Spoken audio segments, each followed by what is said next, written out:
30 मार्च का दिन है, चैत्र शुक्ल पक्ष की प्रतिपदा का दिन है, चांद्र संवत्सर चालू हो गया है और वसंत नवरात्रे शुरू हो गए हैं। इस उपलक्ष्य में मैं आपको घट स्थापना का मुहूर्त बताने जा रही हूँ, क्योंकि घट स्थापना का मुहूर्त बहुत मायने रखता है। और आज है 29 तारीख है जब मैं वीडियो बना रही हूँ। एक ही दिन पहले ही आपको वीडियो बना के दे रही हूँ, तो इस मुहूर्त को अवश्य फॉलो करना। Hi everyone, my name is doctor Uma Shri. मैं अपने YouTube channel doctor Uma Shri में आपका स्वागत करती हूँ। आपको वसंत नवरात्रि की हार्दिक शुभकामनाएं। आपका वसंत नवरात्रि मंगलमय हो और आपके घर में शुभ और मांगलिक कार्य इस अवसर पर बने रहें। इसी आशीर्वाद को देते हुए आज वीडियो प्रारंभ कर रही हूँ। जानकारी पसंद आए तो कमेंट सेक्शन में जय माता दी अवश्य प्रेषित करना।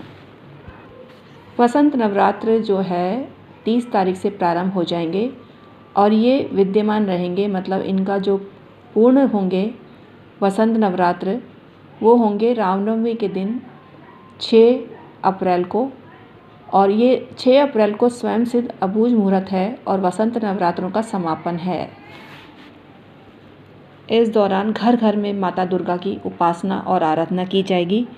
और 4 नवरात्रों में वसंत और शारदीय नवरात्र का विशेष महत्व है और अन्य दो नवरात्रों का भी विशेष महत्व है, लेकिन गृहस्थियों के लिए ये विशेष मायने रखता है वसंत नवरात्र और शारदीय नवरात्र।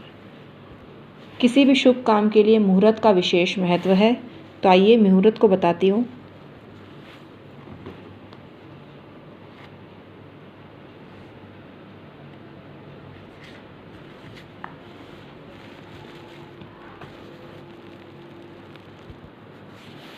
चैत्र शुक्ल पक्ष की प्रतिपदा रविवार दिनांक 30 मार्च 2025 को वसंत नवरात्र प्रारंभ हो रहे हैं। घट स्थापना के लिए देवी पुराण व तिथि तत्व में प्रातः काल का समय ही श्रेष्ठ बताया गया है।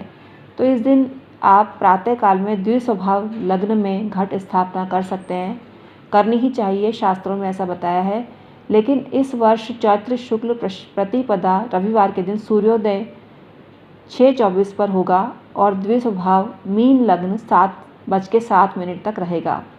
तो प्रातः काल में आप 6:24 से लेकर 7:07 तक घट स्थापना कर सकते हैं। नवरात्रि प्रारंभ करने का सर्वश्रेष्ठ मुहूर्त है ये, तो इसको मिस मत करना।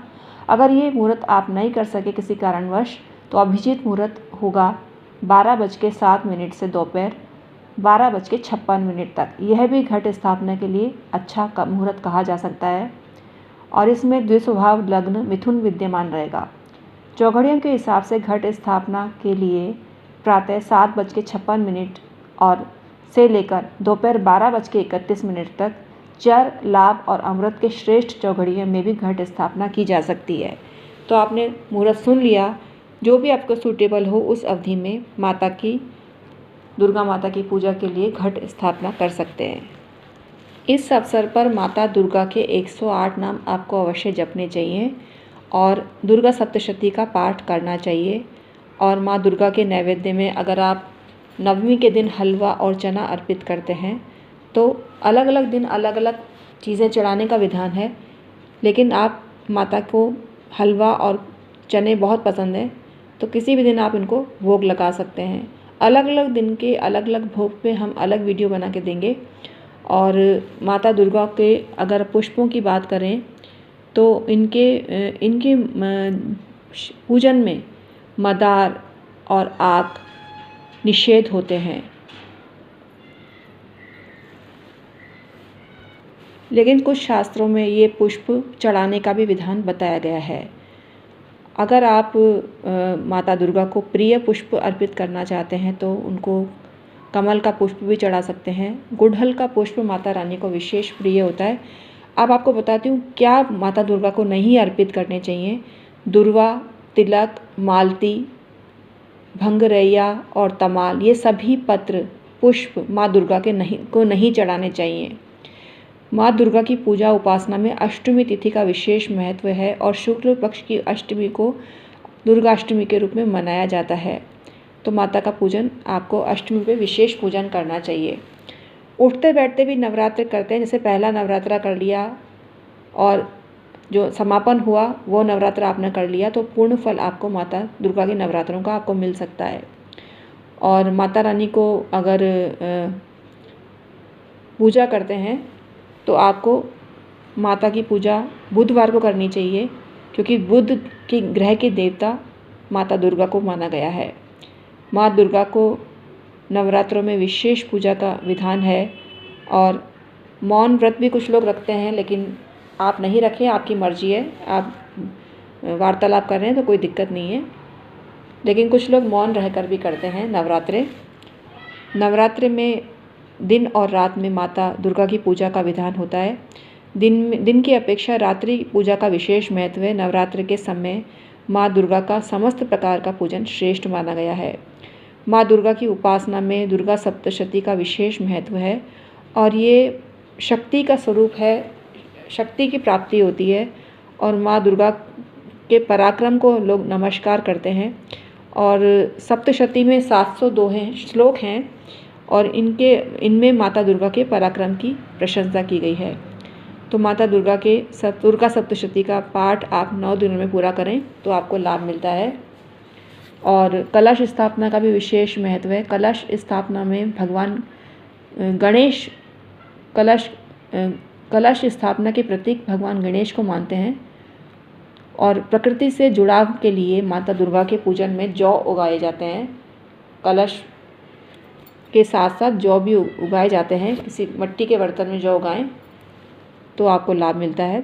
नवरात्र व्रत के दौरान माता की जितनी मर्जी उपासना करें, आपको अति उत्तम फल मिलता है। तो आज के लिए इतना ही। फिर हाजिर होंगी इस सीरीज़ दुर्गा सप्तशती पर भी हम वीडियो बना के देंगे। और आप दुर्गा चालीसा भी पढ़ सकते हैं, दुर्गा माता के 108 नाम भी जप सकते हैं तो आपको लाभ मिलता है। कुल मिला के इन 9 दिनों में माँ दुर्गा की भक्ति करें, आपको लाभ मिलेगा। कुछ लोग पसंदीदा चीज़ को भी छोड़ देते हैं नवरात्रों में, ऐसा भी आप कर सकते हैं। जो चीज़ आपको पसंद है, आपकी कोई मनोकामना है, तो उसको छोड़ के माता रानी को विनती कर सकते हैं, वो आपकी मनोकामना पूर्ण करती हैं। माता रानी का आशीर्वाद लेने के लिए शेर का पूजन करें। पीतल का शेर अपने पूजा स्थान में रखें। नवरात्रों में आपको बहुत फ़ायदा होगा। शेर पीतल का हमारे पास मौजूद है। 2100 रुपये अदा करके आप पीतल का शेर हमसे खरीद सकते हैं। तो तुरंत संपर्क करें। हमने ज्योतिष के ऑनलाइन कोर्सेज़ भी चालू किए हैं, आपको पता ही होगा। हमें 27 साल का एक्सपीरियंस है, हमारे पास डिग्री है इस विद्या की, हमने अनेक शास्त्रों का अध्ययन किया है। तो आप ऑनलाइन परामर्श ले सकते हैं। वीडियो कॉन्फ्रेंसिंग के द्वारा आपको क्लासेस दी जाती है, यानी फ़ेस टू फेस हम दोनों, जो आप हैं और हम हैं, फ़ेस टू फेस वीडियो में अवेलेबल होते हैं, एक दूसरे के आमने सामने। तो क्लासेस आपको दी जाती है फ़ेस टू फेस। तो तुरंत संपर्क करें। और फीस जानने के लिए कोर्स की डॉक्टर उमा श्री के डिस्क्रिप्शन में आएँ और ईमेल आईडी के थ्रू संपर्क करें। Thank you so much.